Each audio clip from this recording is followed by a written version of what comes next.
Hi guys, एक बार फिर से आप सभी लोगों का वायर क्लास में बहुत बहुत स्वागत है। तो दोस्तों, राजीव प्रकाशन का साल पेपर दोस्तों विज्ञान में मैंने सेट नंबर पहले में खंड का भौतिक विज्ञान, खंड का रसायन विज्ञान और दोस्तों इस पूरे वीडियो में हम खंड का जीव विज्ञान में जितने भी प्रश्न हैं उन सभी प्रश्नों को अच्छी तरीके से बताने वाले हैं। तो दोस्तों सेट नंबर पहला है 824 NJ 2020 कोड का है। तो दोस्तों इस पूरे प्रश्न में प्रश्न नंबर 9 में 4 खंड है, का, खा, गा, घा। इन चारों खंडों को हमें दोस्तों केवल निशान लगाना है। और प्रश्न नंबर जो 10 है उसमें दोस्तों 3 खंड है, का, खा और गा। दोस्तों प्रश्न नंबर 9 जितने भी प्रश्न हैं सब 1 नंबर के प्रश्न हैं और प्रश्न नंबर 10 जो है ये सभी 2-2 नंबर के प्रश्न दिए गए हैं। तो दोस्तों प्रश्न नंबर 9 का आपके सामने कह रहा है, मनुष्य के हृदय में कोष्ठों की संख्या होती है। मनुष्य के हृदय में कोष्ठों की संख्या होती है। ऑप्शन पहला है 1, 2, 3, 4। तो दोस्तों इन चारों ऑप्शन में ऑप्शन नंबर आपका यहां से दूसरा सही होगा 2। क्योंकि दोस्तों मनुष्य के हृदय में 2 कोष्ठक पाए जाते हैं, बायां अलिंद और बायां नीले। प्रश्न नंबर खाप से कह रहा है, द्वार कोशिकाएं पाई जाती हैं। द्वार कोशिकाएं पाई जाती हैं। पहला ऑप्शन है जड़ों में, दूसरा है रंध्रों में, तीसरा है वात रंध्रों में, चौथा दोस्तों है उपरोक्त में से सभी।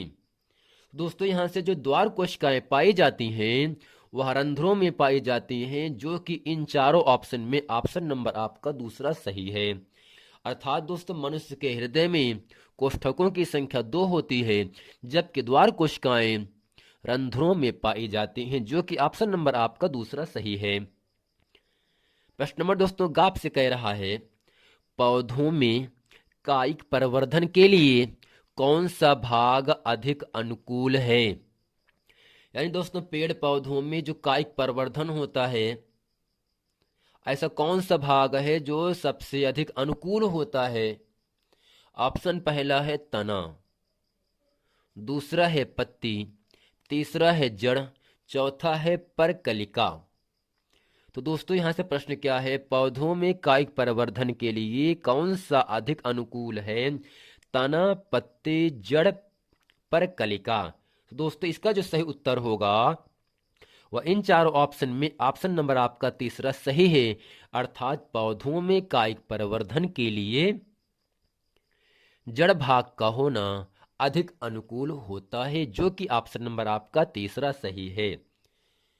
अब दोस्तों प्रश्न नंबर 9 का घ आपके सामने कह रहा है, जायगोट में गुणसूत्रों की संख्या होती है।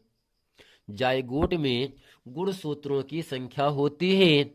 ऑप्शन दोस्तों पहला है 4x, दूसरा है 3x, तीसरा है 2x, चौथा दोस्तों है आपका x है।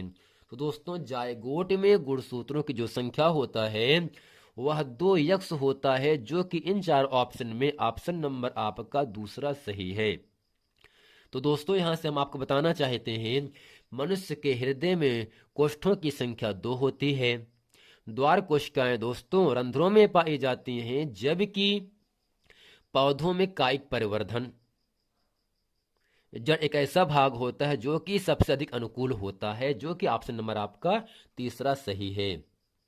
जायगोट में कुल गुणसूत्रों की संख्या 2x होती है, जो कि ऑप्शन नंबर आपका यहां से तीसरा सही है। अब दोस्तों प्रश्न नंबर यहां से 10 का आपके सामने कह रहा है, जीवाश्म को परिभाषित कीजिए। जीवाश्म को दोस्तों में क्या करना है, इसकी परिभाषा लिखना है एक उदाहरण के साथ, उसके महत्व को समझाइए। अर्थात दोस्तों जीवाश्म किसे कहते हैं, जीवाश्म का महत्व क्या होता है, इसको दोस्तों आपको समझाना है। और प्रश्न नंबर 10 का खाप से कह रहा है, वायवीय एवं अवायवीय श्वसन में अंतर लिखिए।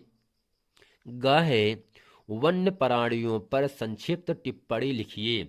आइए दोस्तों प्रश्न नंबर 10 का जो कि जीवाश्म को परिभाषित करना है और एक उदाहरण के साथ हमें उसके महत्व को समझाना है। आइए दोस्तों चलते प्रश्न नंबर 10 का अच्छे तरीके से हम पढ़ते हैं। तो दोस्तों प्रश्न नंबर 10 का आपके सामने इसमें कह रहा है, जीवाश्म को परिभाषित कीजिए, एक उदाहरण के साथ उसके महत्व को समझाइए। अब हम इसके उत्तर में काली पेन से हेडिंग करके लिखते हैं जीवाश्म, और दोस्तों इसमें लिखेंगे पृथ्वी पर किसी समय जीवित रहने वाले अति प्राचीन सजीवों के परिरक्षित अवशेषों या उनके द्वारा चट्टानों में छोड़ी गई छापों को जो पृथ्वी की सतहों या चट्टानों की परतों में सुरक्षित पाए जाते हैं उन्हें जीवाश्म कहते हैं।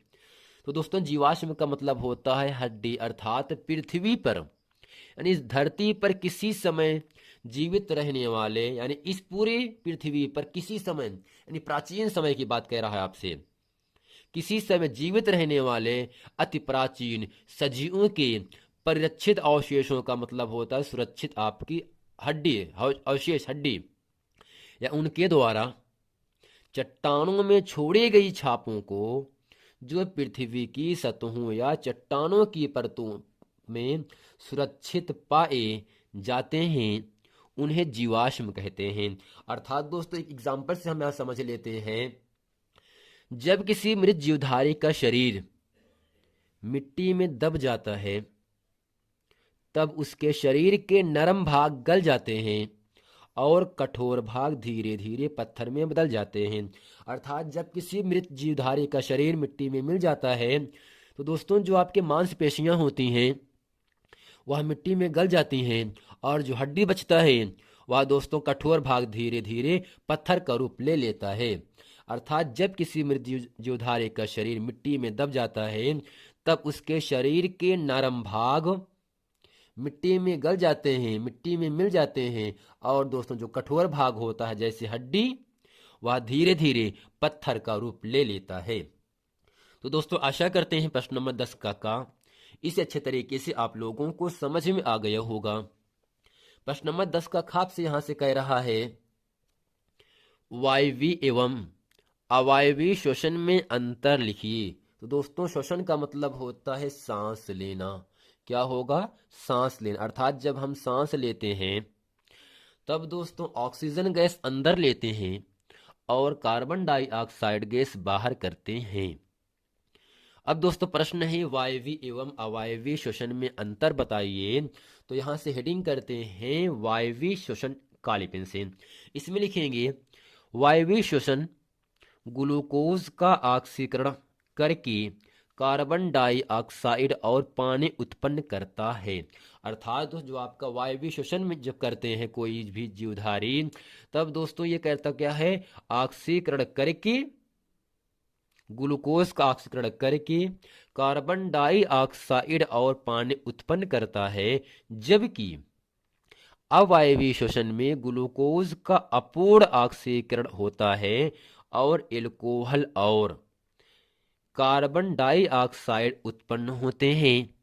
वायवीय श्वसन हानिकारक नहीं है जबकि अवायवीय श्वसन पादपों के लिए जहरीली है। अर्थात दोस्तों जो वायवीय श्वसन होता है इसमें ग्लूकोज का ऑक्सीकरण करके कार्बन डाइऑक्साइड और पानी बनाता है, जबकि अवायवीय श्वसन में दोस्तों ग्लूकोज का अपूर्ण ऑक्सीकरण होता है और एल्कोहल अर्थात C2H5OH C2H5OH दोस्तों क्या होगा आपका एल्कोहल का सूत्र होता है।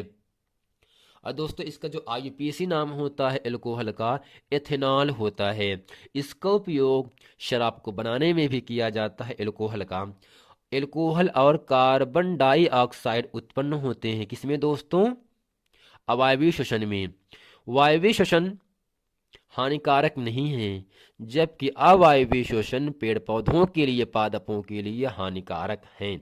तो दोस्तों आशा करते हैं वायवीय श्वसन और अवायवीय श्वसन में अंतर क्या होता है इसको अच्छे तरीके से आप लोगों को समझ में आ गया होगा। अब दोस्तों प्रश्न नंबर 10 का आपके सामने यहां से कह रहा है, वन्य प्राणियों पर संक्षिप्त टिप्पणी लिखिए। वन्य प्राणियों पर, जितने भी वन्य प्राणी हैं इनका दोस्तों हमें संक्षिप्त टिप्पणी लिखना है, यानी इनकी विशेषता क्या होती है और इन पर हानि कैसे होता है लोगों पर। तो दोस्तों इसमें लिखेंगे वन्य जीवन प्रकृति का उपहार और इसकी गिरावट से पारिस्थितिकी पर प्रतिकूल प्रभाव पड़ता है।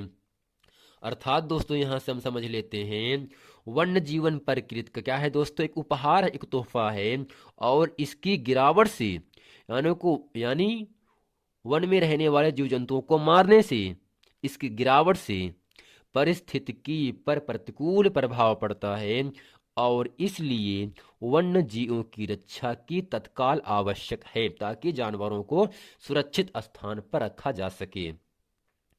और इसलिए वन्य जीवों की रक्षा की तत्काल आवश्यकता है। इसीलिए विनाश से वन्य जीवों की रक्षा के लिए, विनाश का मतलब दोस्तों बर्बाद होने से, वनों को बचाने से, मारने से, वन्य जीवों की रक्षा के लिए यानी सुरक्षा के लिए भारतीय संसद ने वर्ष 1972 ईस्वी